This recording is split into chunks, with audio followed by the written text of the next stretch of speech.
Hola, el objetivo de este video es hacer un ejemplo de cómo ocupar la herramienta única Temer de la H. Empecemos. En la primera columna se indica el proceso que también puede ser el área.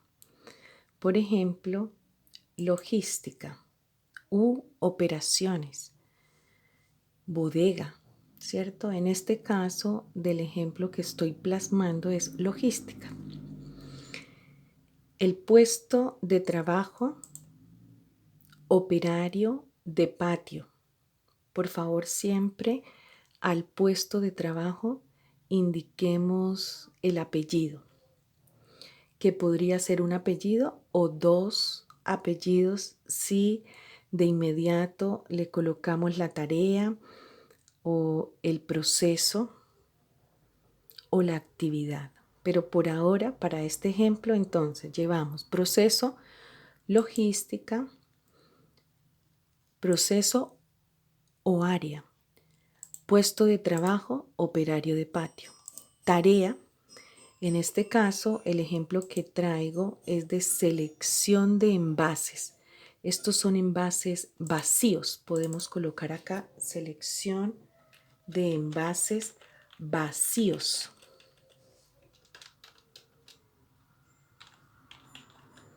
Selección de envases vacíos. La norma Temer indica que debemos señalar discriminando hombres y mujeres. Entonces, ¿cuántos hombres hacen selección de envases vacíos? 10 hombres. ¿Y cuántas mujeres? 0. Y luego empezamos a aplicar los 4 pasos de la guía técnica. El primer paso es el de los movimientos repetitivos. Tenemos que contestar sí o no a cada una de las definiciones. Primero, dice ciclo de trabajo o secuencia de movimientos repetidos 2 veces por minuto o por más del 50% de la tarea. En otras palabras, lo que quiere decir es que el ciclo es corto. El ciclo dura 30 segundos y pueden hacerse 2 ciclos en un minuto. Por eso dice 2 veces por minuto. Ese hay que responder que sí cuando se hace selección de envases vacíos porque tenemos ya un video que lo respalda en que se hacen al menos 2 ciclos por minuto. Pero también pueden existir tareas que no sean cíclicas. Y aquí lo que señala es que si no es cíclica o los ciclos son muy variables, hay que mirar si la tarea, durante más del 50% de la tarea, se producen movimientos repetidos.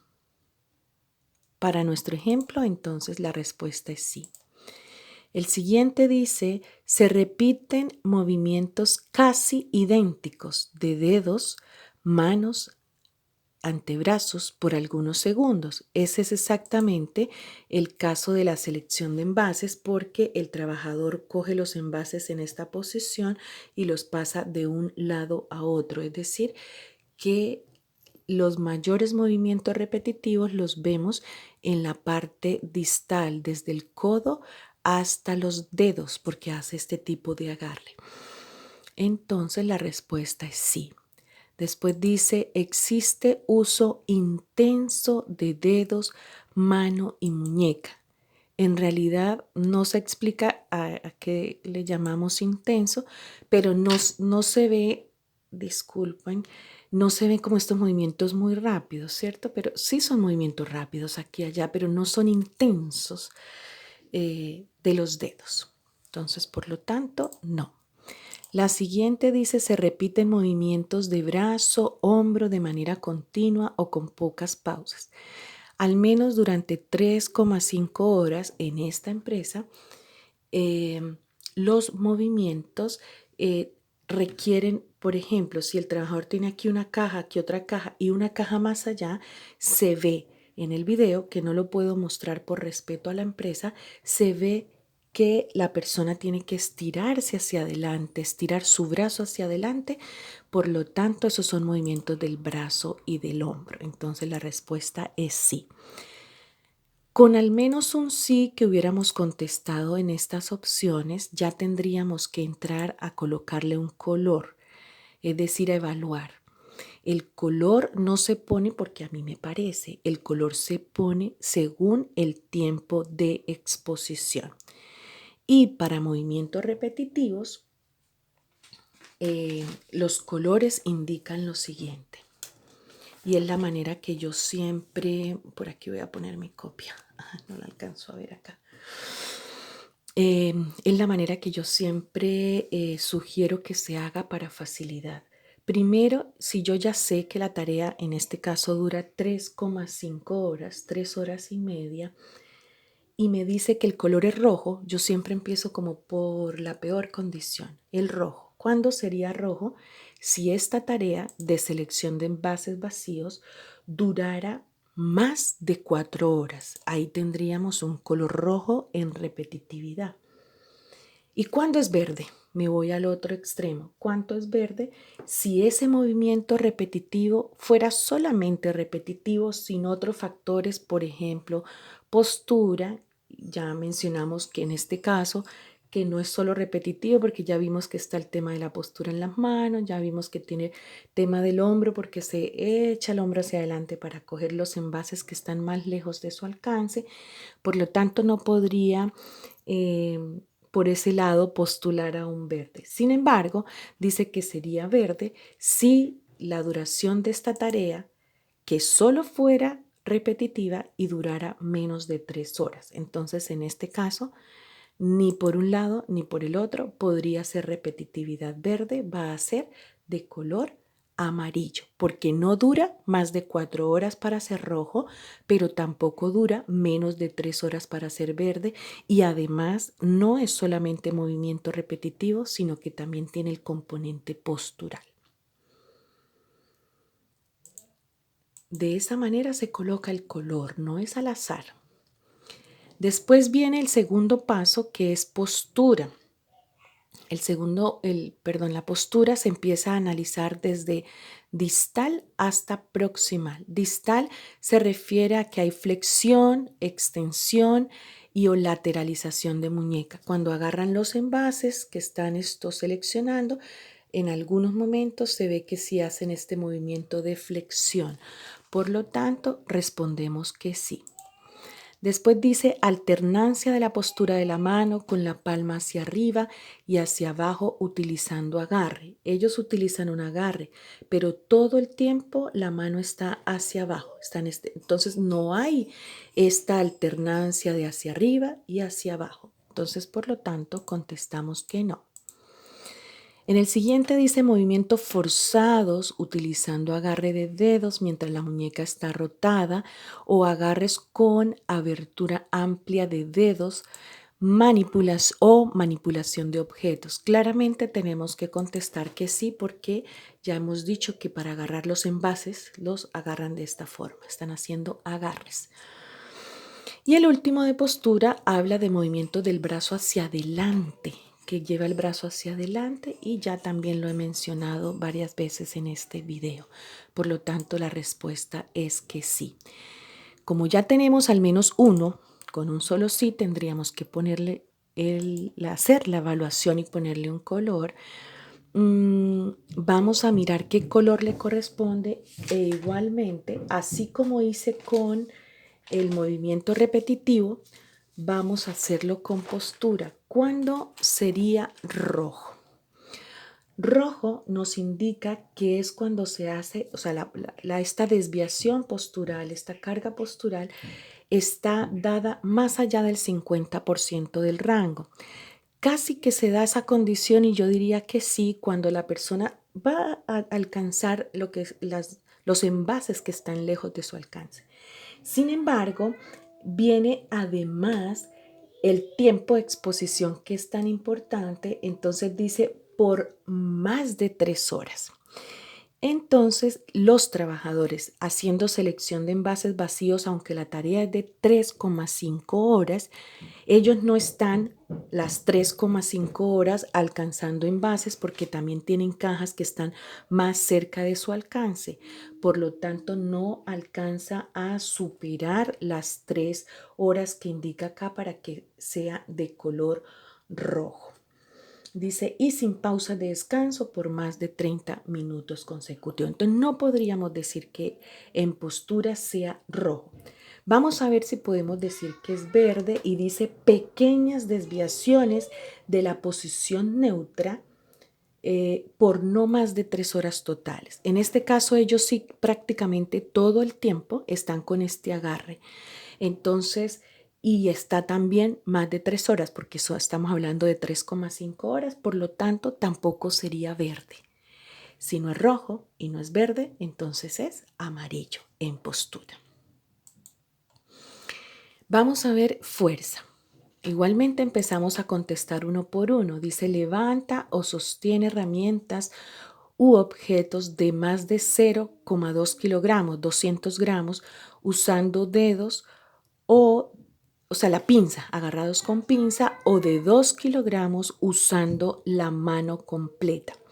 En este caso, ellos cogen las botellas en pinza y cogen 2 botellas en cada mano. Entonces yo diría que ahí sí logramos superar este peso. Oh, disculpen. Logramos superar este peso de los 200 gramos, por lo tanto decimos que sí. Después dice, se empuñan, rotan, empujan o traccionan herramientas o materiales donde el trabajador siente que hace fuerza. No es el caso porque ellos no usan aquí herramientas. La siguiente dice, usa, por eso contestamos que no. Y la siguiente, usa controles donde la fuerza que ocupa el trabajador se observa y se percibe por el trabajador como importante. Tampoco es el caso porque no usan controles, por lo tanto contesto que no. Y la siguiente, uso de pinza de dedos donde la fuerza que ocupa el trabajador se observa o percibe por él como importante. Tampoco es. Si bien ellos manejan el peso, no percibe el evaluador que esté haciendo gran fuerza con estos movimientos. Por lo tanto, contesto que no. En ese sentido, vamos a ver cómo poner el color.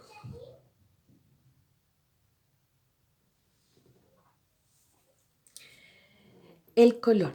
Igual que en los demás pasos, vamos a mirar cómo sería el color. Empezando con el nivel más alto, que es el rojo. Dice, uso repetido de fuerza sin la combinación de posturas riesgosas por más allá de 3 horas por jornada laboral normal. No, ¿cierto? Porque no es exactamente que todo el tiempo esté haciendo la fuerza. Uso repetido de fuerza combinado con posturas riesgosas por más de 2 horas laborales normal, o sea, en jornada laboral normal. En estas situaciones sin que existan periodos de recuperación o variación de la tarea. No en todas las empresas se da, ni en todas las sucursales de la misma empresa se da, pero quizás se dé que además de estar haciendo esta selección, el trabajador además haga otra tarea. Y esa tarea, en medio de estas 3,5 horas totales, tenga que hacer algún tipo de pausa que haga que la tarea no sea continua. Por ejemplo, en este caso, el que selecciona los envases vacíos también hace operación de la grúa horquilla. Entonces hay momentos donde él tiene que dejar de hacer la selección e ir a hacer la operación de la grúa horquilla, por lo tanto no es continuo haciendo esta fuerza. Entonces en ese sentido tampoco podríamos decir que es rojo. Si nos vamos al color verde, dice uso de fuerza de extremidad superior sin otros factores asociados por menos de 2 horas totales durante la jornada laboral normal. No es verde porque no son menos de 2 horas y además combina con postura y combinado con postura por no más de 1 hora de la jornada. Por lo tanto, no podría ser verde porque ya dijimos que son más de 3,5 horas. Y por descarte, si no es rojo y no es verde, entonces aquí tendríamos que seleccionar el color amarillo. Hasta ahí los primeros 3 pasos que son los que al final me definen el nivel de riesgo de la tarea. Por lo tanto, estamos frente a una tarea de selección de envases que está con un nivel de riesgo amarillo. Si tuviéramos un rojo, al menos uno, hablaríamos de una tarea nivel de riesgo rojo. El último paso que tiene que ver con los tiempos de recuperación y las pausas. Esto no va a impactar el resultado final de la tarea, sin embargo, sí es importante porque nos aporta información para las medidas de control. Este caso dice que no tiene pausas, diríamos que no porque no fue mencionado, pero o sea, esa información realmente no tenemos, no la tengo. Entonces, para este ejemplo, vamos a suponer que sí existen algunas pausas, al menos una pausa en el horario, en la jornada, por decirlo así. Poca variación de la tarea tampoco, ya mencioné que hace la selección y también opera la grúa, horquilla. Sin periodos de recuperación de la tarea, el mismo ciclo implica desplazamientos de la persona a buscar otra caja, a ordenar, a tener la caja que ya está seleccionada, ordenada, a colocarla en un lugar y luego tiene que desplazarse con las manos vacías. Entonces, por lo tanto, sí tiene algunos periodos que podríamos, entre comillas, decir que son de recuperación. En una evaluación cuantitativa más específica, ahí estaríamos confirmando si el tiempo realmente cumple el criterio para decir que estamos ante periodos de recuperación. Pero sin estar haciendo una evaluación específica, podríamos decir que, bueno, cuando viene de regreso hacer la selección de otra caja podría estarse recuperando, por lo tanto no. Esta parte no tengo bien como a la mano y clara la situación organizacional. Para esto necesitamos conocer bien cómo está la empresa, cómo está la sucursal, cuántas pausas tienen formales, si tienen o no tienen pausas, si los trabajadores hacen una única tarea o si varían. Esto hay que hacerlo para la peor condición, entonces podemos tener que sí, 2 trabajadores cambian de tarea, pero un tercer trabajador no, porque por ejemplo no tiene licencia para operar la grúa horquilla. Entonces aquí tendríamos que decir que la respuesta es que sí, porque hay poca variación de la tarea, ¿ya? Lo que no me hace sentir incómoda en darles este ejemplo y decirles, honestamente, no tengo esta información a la mano, es porque este último paso no me afecta el nivel de riesgo total de la tarea, ¿ya? Para efectos del plazo. Pero esto es importante saber cómo están organizadas las empresas, los turnos, las pausas, la rotación de tareas, etcétera. Por ahora nos quedamos que entonces esta tarea tiene un nivel de riesgo amarillo. Seguimos aplicando la herramienta y aquí dice factores organizacionales. Vamos a ver si la puedo subir un poquito. Aquí están los factores organizacionales, están listados y numerados. Entonces se van a leer despacito cada uno y se va a elegir si es que existe algún factor y si no, ponemos 0 porque la idea es llenar todas las celdas.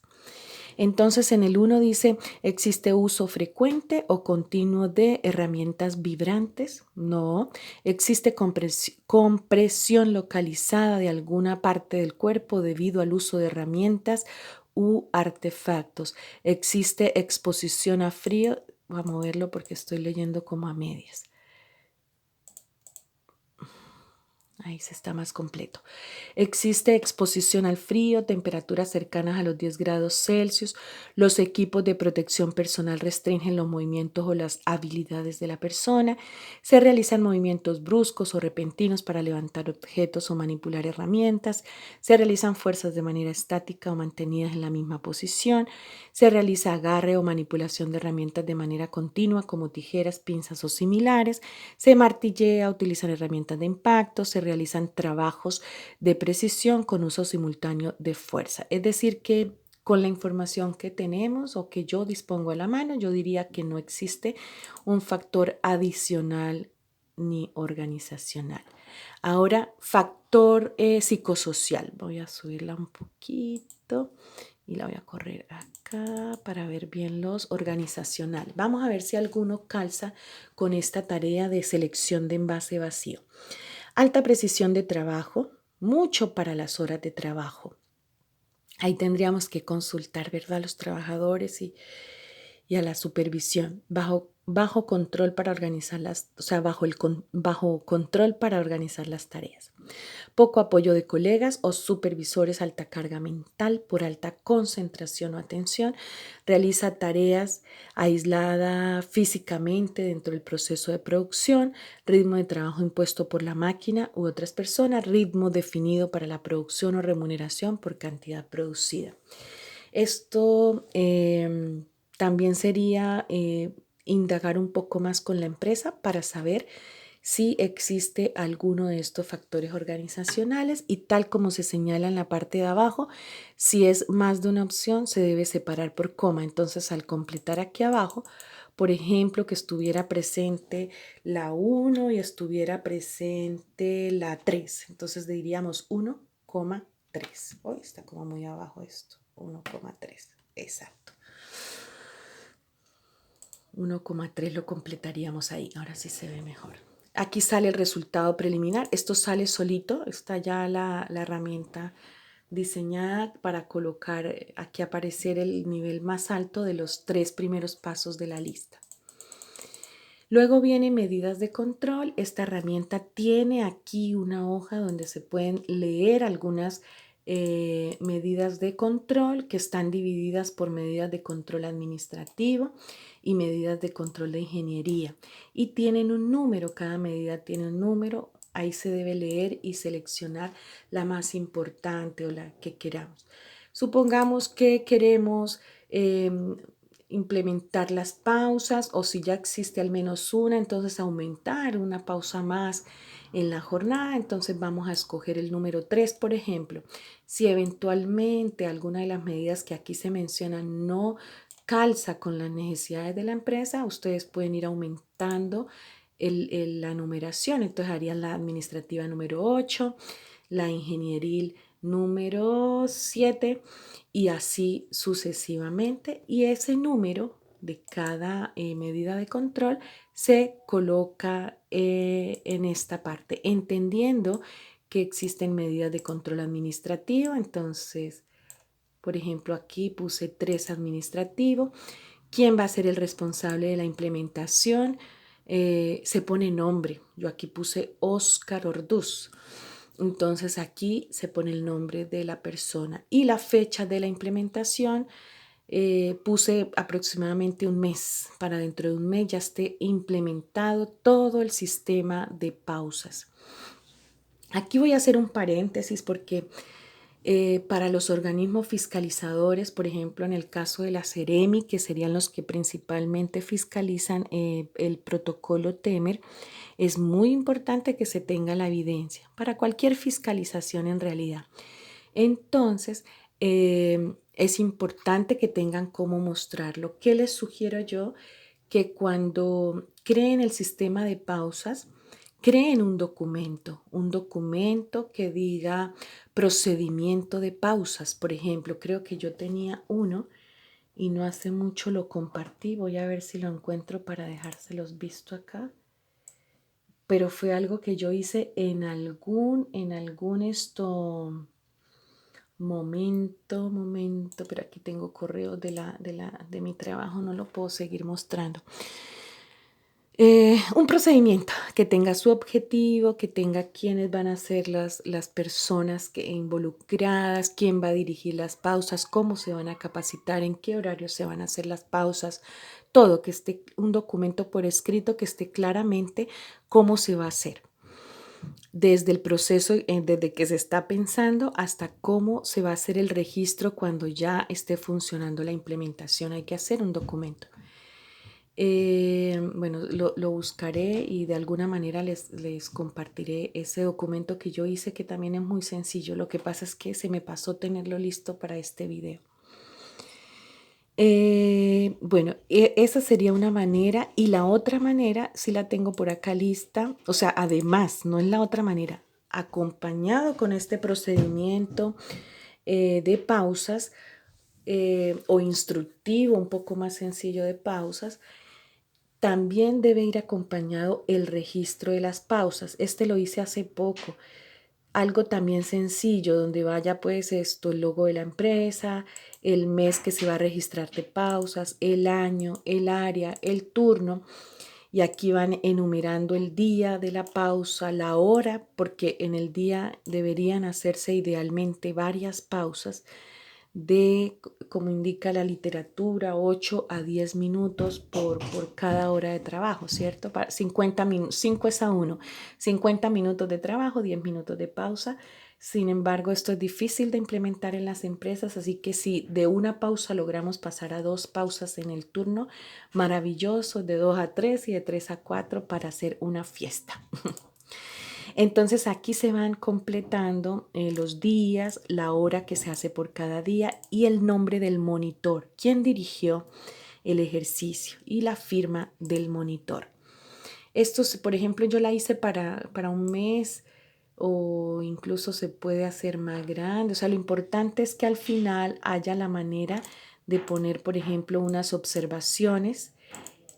Y aquí podría, por ejemplo, firmar el gerente o el jefe de la planta, la máxima autoridad para que le dé mayor peso a esta planilla de registro.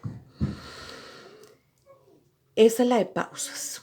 Otra medida de control que aquí no la puse, pero que también es muy frecuente y la podemos poner. Vamos a mirar aquí, creo que era la número 4, no. Donde hable de, esto es ingenieril. A ver, la 4 administrativa. Es capacitación. Y las 5, velocidad. Y las 6, mantención. ¿Y dónde estará la rotación de funciones? ¿Será la 7? Tampoco. Diseño ergonómico. A ver, la 3, ¿qué decía? Lo de las pausas. Bueno, a la rápida no la estoy viendo, pero además que en alguna parte de estas menciona la rotación de funciones. Si no estuviese, ya les dije que pueden aumentar el número y anotarla. Entonces, en ese caso, para la implementación de rotación de funciones, también es importante tener un documento que diga cómo va a funcionar la rotación de funciones, bueno, cuál es el objetivo, quiénes participan, quiénes supervisan, quiénes llevan a cabo. Bueno, esto es importante. Y además, también es importante que exista una planilla donde se registre la evidencia de la rotación de funciones. Yo también tengo una y se las puedo pasar con mucho gusto. Esta la hice por semana, porque esta sí debe irse llenando día a día cómo van rotando, entonces requiere más información. Entonces la hice por semana, donde aquí se lista los nombres de los trabajadores, aquí los días de la semana y se pone el número. Por ejemplo, José Pérez estuvo durante la mañana hasta de 8 a 11 y media en la tarea 1, después en el siguiente horario en la tarea 2 y después en la tarea 4. No sé, puedo poner aquí la tarea 4. 34 no hay tantas tareas. 4. Y ahí, ¿de dónde? ¿Y qué es la tarea 1, 2 y 4? Entonces vamos a mirar abajo donde tenemos que poner el listado, las 4 tareas y poner aquí a qué número corresponde. Y al final de esa semana tendría que firmar el supervisor, por ejemplo, del área. Bueno, aquí ya ustedes, cada quien lo define según la empresa quién va a firmar. ¿Ya? También es una manera que en algunas empresas ha funcionado bastante bien esta herramienta. El que la desee con mucho gusto me la pide y yo, o sea, no se está difundiendo de forma masiva, pero si uno ve la necesidad, sí la podemos compartir. Ya, eso en cuanto a la rotación. Sigamos aquí con la planilla. Entonces, ¿por qué fui para allá? Por las medidas de control. En el protocolo Temer son varias las medidas de control, pero las que más están presentes son las administrativas por pausas y rotación de funciones, pero también está la mantención de las herramientas, el cambio de herramientas muy manuales por herramientas más neumáticas, eléctricas, ¿cierto? Esto en ese sentido. Por ahora, para efectos de este ejemplo, o sea, no necesitamos herramientas. No vamos a indicar en este momento poner una máquina que haga la selección de los envases, ¿cierto? Entonces, por ahora nos vamos a quedar con la medida de pausa. Y podría ser con el registro de la rotación de funciones porque no está bien estipulado. Si bien ya sabemos que va rotando con otra tarea, no está claramente registrado. Entonces podría ser, por ejemplo, el tema del registro, el formalizar esa rotación de funciones. Como no tenemos ingenieriles, le ponemos 0, no tenemos observaciones, que sería este punto. Observaciones, no tenemos observaciones, entonces le ponemos sin observaciones. Y este punto es súper importante para cuando nosotros los especialistas vayamos a validar las listas de chequeo, es que se indique cuál es el tiempo de exposición de la tarea. En este caso estamos hablando de 210 minutos, entonces yo diría sí, se valida la tarea. Pero si yo encuentro una tarea que viene todo amarillo y aquí me aparece, por ejemplo, 300 minutos, entonces no puede ser amarillo. Al menos el paso de repetitividad tiene que ser rojo, por ejemplo, porque supera las 4 horas. Aquí dice número de evaluación porque ya este protocolo empezó en el 2012, entonces a estas alturas yo puse una, pero perfectamente podríamos ir en una evaluación mucho más adelante. Y además que para definir aquellas tareas que son rojas debe existir la evaluación 1, medida de control, y la evaluación 2 para definir si efectivamente los trabajadores que hagan esa tarea requieren ir a vigilancia de la salud o no. Y la fecha, puse la fecha de hoy porque fue la fecha en la que hice esta lista de chequeo.